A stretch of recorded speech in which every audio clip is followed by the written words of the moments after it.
Painting can be messy. Sometimes I get paint all over the place, including my face. This is somewhat intentional, somewhat a tribal statement at war, in battle with both myself and society. As an artist, I often want to paint beautiful things. I want to paint poetic things, romantic things, escapism. And sometimes I am compelled to translate what's happening in the world and the overwhelming emotions that build up inside me. And rather than go out and insult a bunch of people and take out my frustration and hurt on people, I translate it into artwork, this painting being one of them. And it's not so much filled with anger, it's more social commentary without verbalizing it.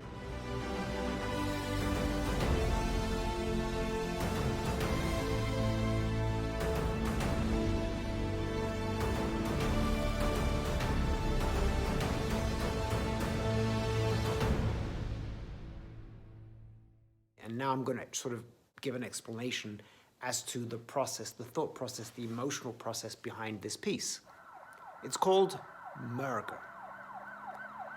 And the strange thing is, when I first came to this country back in 1991, was my first visit to America, I was maybe naive. I came here like most people from other places, other countries. We come to America because we have this wonderful dream. Oh, the American way.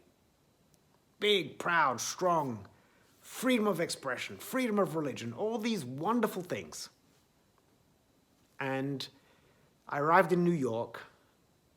The irony behind it is I had just watched a movie called New Jack City, which is all about drugs and crime in New York. And this is a movie that I watched on the eve before I came to America. So I came to America a little bit scared. I was very afraid. But the dream of becoming a performer, a dancer, MTV, leaving my small town of Blankenberg in Belgium and moving to this country, the New York being the center of music and the music industry, and I didn't really think of the more depth behind America, that it was built on slavery, and I did not know to what extent racism existed. Because I had assumed that because of the civil rights movements, because of Malcolm X, because of Martin Luther King, because of black athletic heroes, the Michael Jordans, the Muhammad Alis, I thought that racism had been eradicated. I thought Rosa Parks had made enough of a stink that blacks, colored, as they were called, I guess, back then, were afforded civil liberties and rights. And I sort of bought into that when I came to America, and it wasn't long before I experienced firsthand the darker side of the police force. And I don't want to play the victim. I don't want to play the race card. I don't think minorities actually have to play the race card. Anybody who's relatively woke understands systemic racism. And I just remember walking down Broadway, approximately 72nd and Broadway, and at the time I was dancing. I was a dancer. I wore a bandana, because all dancers wore bandanas, and jeans and a t-shirt. It was a summer day, and sort of out of nowhere, a bunch of cop cars pulled up around me, grabbed me, threw me on the hood. My face is burning on the hood, and I'm thinking, Vital, do not move. They might shoot you 61 times. They might be afraid. And then before it was said and done, radios were echoing, and one of the cops said to me, sorry, mistaken identity. They'd obviously asked me where I'd been. Mistaken identity. They all just drove off, and I just kind of was there in a sea of shame and embarrassment. And I let it go, because at the time I'm thinking, my goal is, I didn't come here to, be the black power guy. I came here to pursue a dream. And then with recent events, the last couple of years, racism has sort of come more to the forefront than any other time for at least, I don't know, 10, 15, 20 years.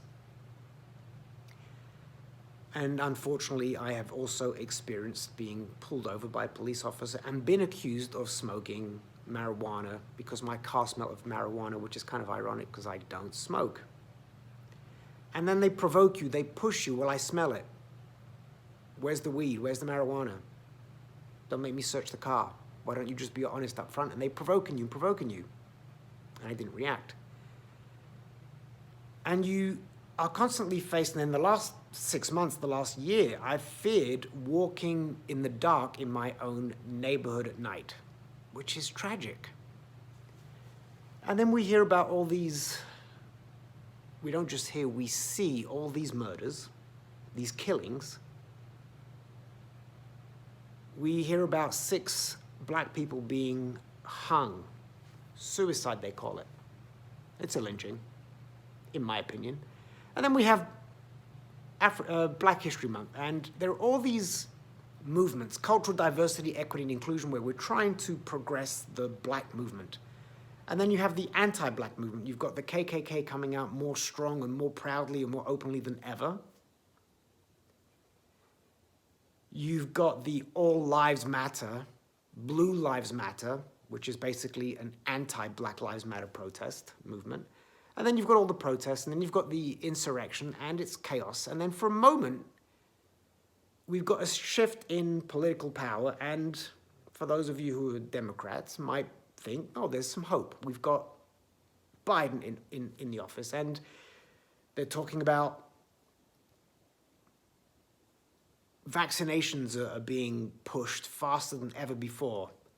And you're sort of living with a sense of optimism. Oh, we might get back to normal. Not that I really want to get back to normal. And then on the news, Asian hate. 6 Asian people are murdered. We don't yet know if it is racially motivated, but the odds are bloody high. Let's keep it real. And then you have the killings in Boulder, Colorado. Mass shooting, so we are going back to normal. And the sad part is I came here naively, full of hope and ambition to live the American dream. And now that American dream has been really tainted, and I've lost hope and optimism in this country that has so many wonderful things about it, yet so much hate and anger.